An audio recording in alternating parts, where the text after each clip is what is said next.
Hello humans, this is Dr. Kaii, and in this video I'm going to show you some tips and tricks on actually doing the modding itself in the workshop for your FSD range. So the first thing you want to make sure you are able to do is compare your rolls before you apply them, so you know that the current roll is not going to be less than the previous roll. Now there's two ways to do this in two different sites. One of them you need to put in the mass of your ship. So that's a bit confusing because as you can see there's three numbers, 690, 728 and 945 in my case. The 690 is the one you want to focus on. You need to subtract your current cargo from that. So my current cargo is 90. And then you get your mass with fuel, then you need to subtract your fuel.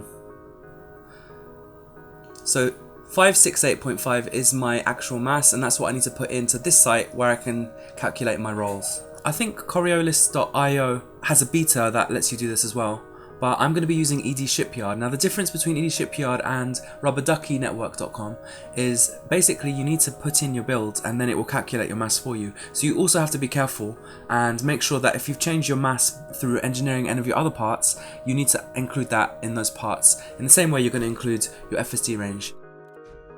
So as you can see, I've clicked the asterisk next to my frameshift drive, I've ticked the modified box, and then I've entered the optimal mass that was shown on the screen and the mass.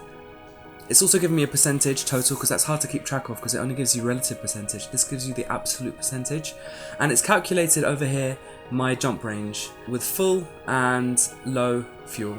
I haven't actually done my mass properly because I have modified some of my other parts, so this is going to be inaccurate as you can see. That was my first roll, and then on my second roll I was absolutely shocked to get another 12%, as you can see.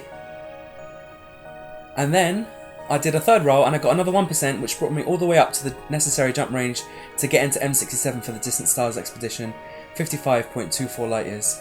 I hope you guys have the same luck. But before I go, there's a couple of things I'd like to note that I think are very useful.